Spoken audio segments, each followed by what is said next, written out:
오늘 이 새벽의 말씀은 확신 있게 살게 하소서라는 제목으로 우리가 하나님의 말씀을 나누겠습니다. 인생을 계획할 때 확신이 서질 않으면은 그 계획에 자신이 없습니다. 이렇게 사는 것이 맞나 오락가락합니다. 확신을 갖고 살기도 짧은 인생인데 오락가락 그 길에서 방황을 하면은 도착을 하지 못하겠죠. 사도 바울의 삶을 보면은 확신 있는 삶이었습니다. 그의 전방적인 그런 어떤 선교 여행, 위험과 시련, 수많은 사람들과의 그 어떤 갈등, 또 그로 인한 그 핍박 속에서도 결코 흔들리지 않는 이 고도의 그 집중력을 보입니다. 만일 사도 바울에게 확신이 없었다고 한다면은 그는 그렇게 집중력 있는 인생을 살지 못했을 것입니다. 그의 인생은 그의 죽음으로 끝나질 않았어요. 바울 신학이라고 해서 이 기독교의 정수를 그 진리를 그대로 남겨두었습니다.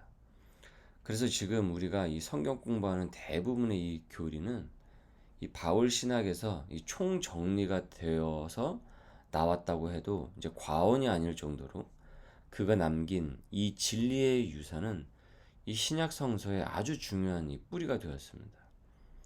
그러면 바울은 어떻게 그렇게 확신 있는 삶을 살 수가 있었으며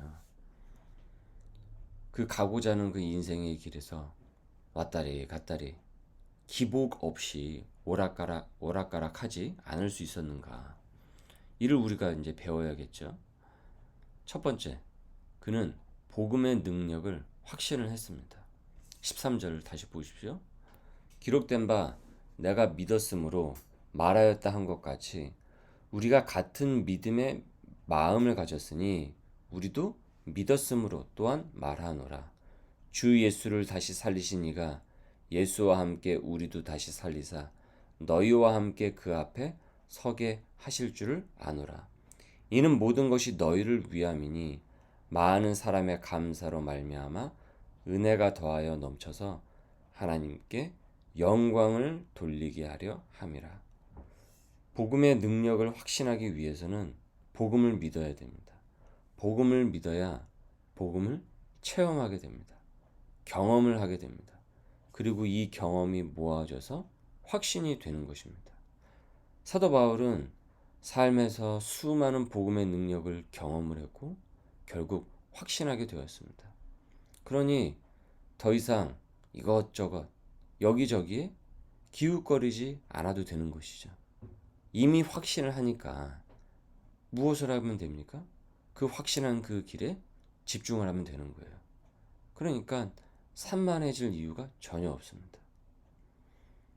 교회를 다님에도 믿음이 산만하고 신앙생활이 제대로 뿌리를 내리지 못하고 심지어 뭐 오늘의 운세다 뭐 점을 보거나 아니면 다른 또 뭐 종교에 한번 기웃거리거나 아니면 뭐 인문학이다 뭐다 해서 어떤 뭐 세상의 지식에서 그 어떤 진리를 길을 계속 찾으면서 계속 고민만 하는 것은 물론 그것을 알아가는 그 과정 가운데서 탐구를 하고 공부를 하고 뭐 그와 같은 어떤 그 여러 가지 그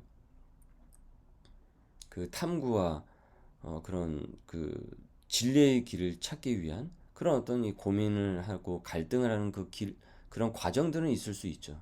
하지만 계속 끊임없이 이미 예수님을 알았음에도 불구하고 이 기독교가 무엇인지도 알았음에도 불구하고 그처럼 계속 그 자리를 잡지 못하고 방황을 하고 있다는 것은 실은 그가 믿음을 체험하지 못했기 때문입니다. 복음의 능력을 삶에서 체험하지 못했기 때문입니다. 그래서 집중을 못하는 것입니다.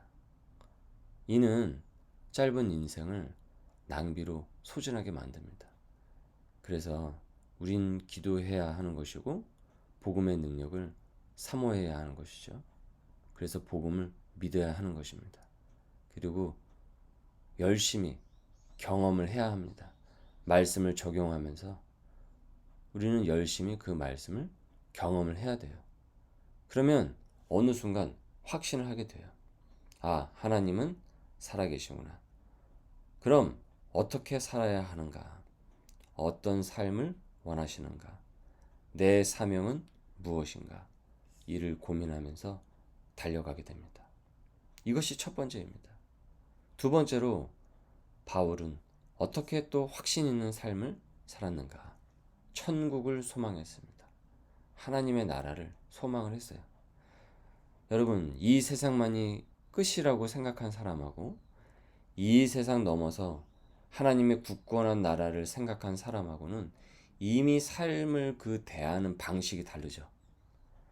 바울은 복음을 경험을 하고 그 복음을 확신을 했습니다. 이어 그는 천국을 소망하게 됩니다. 하나님의 나라를 소망하게 됩니다. 죽음이 결코 죽음으로 끝나지 않음을 깨달았어요. 생명의 부활이 있음을 알아챘습니다. 그래서 그는 낙심이 될 만한 일들 앞에서도 어떻습니까? 낙심하지 않고 상처받을 만한 일들을 경험하면서도 그 상처를 오래 갖고 가질 않아요. 세상에 좋아 보이는 것들에 또 목을 매지도 않습니다. 왜냐? 어차피 지금 하고 있는 그 고민들, 바라고 있는 그와 같은 어떤 세상적인 그런 어떤 세상적 욕심들, 세상적인 소망들, 그 모든 것들은 없어지거든요. 안개처럼 사라지거든요. 보이는 것은 잠깐이요, 보이지 않는 것은 영원합니다. 지금 우리 눈에 보이는 이 모든 것들이 있지 않습니까? 지금 이 모든 것들은 사실은 잠깐인 것입니다. 지금 이 겉사람이 가죽은 낡아져서 없어진단 말이에요. 이 세상에 살 때만 지금 우리가 입고 있는 이 살가죽이 필요한 것이지, 호흡이 멈추면 지금 누리는 모든 것은 다 사라집니다. 오늘 우리가 부른 찬송가처럼 잠시 세상에 내가 살면서, 잠시 사는 노마드 인생, 거쳐가는 인생임을 알았습니다. 그렇기에 영원을 사모를 하기에, 그 영원을 사모하기에, 동경하기에 이 세상에서 누리는 모든 것은 곧 있으면 사라질 것이었습니다. 건강, 젊음, 돈, 가족관계, 직업 등등, 이 모든 것은 지금 이 순간에만 있는 것이에요. 16절입니다. 그러므로 우리가 낙심하지 아니하노니 우리의 겉사람은 낡아지나 우리의 속사람은 날로 새로워지는 도다. 우리가 잠시 받는 환난에 경한 것이라고 표현하고 있죠. 중한 것이라고 표현하지 않죠. 무겁지 않다 이겁니다. 경하다고 표현하고 있어요. 지극히 크고 영원한 영광에 중한 것을, 영원에 비하면 지금의 이 환난은 경한 것이 되는 거예요. 비교를 해보면은 참 기막힌 표현이죠. 영원한 영광에 중한 것을 우리에게 이루게 함이니, 우리가 주목하는 것은 보이는 것이 아니요 보이지 않는 것이니, 보이는 것은 잠깐이요 보이지 않는 것은 영원함이라. 이 두 가지가 그를 확신 있는 삶으로, 아주 집중력 있는 삶으로, 사명 있는 삶으로, 소명자로 이끌었습니다. 그리고 그의 확신 있는 삶은 지금도 여전히 수많은 성도들에게, 그리고 오늘 이 새벽에 우리에게 큰 도전을 주고 있습니다. 오늘 이 새벽에 주시는 주님의 메시지가 무엇입니까? 확신 있는 삶이 되라는 것입니다. 복음을 경험하고 이 땅에서 복음을 누리고 전하고 영원한 하나님의 그 나라를 사모하라는 것입니다.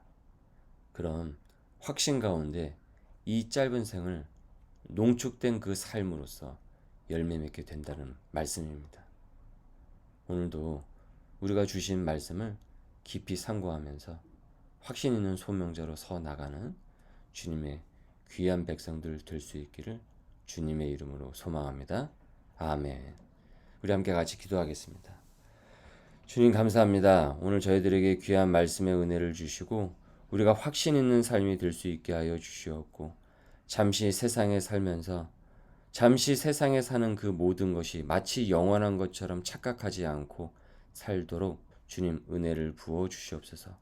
오늘도 우리에게 주어진 귀한 이 소명과 이 사명을 능히 감당해 나갈 수 있는 귀한 하루가 되게 하여 주시옵소서. 감사하며 예수님의 이름으로 기도드립니다. 아멘.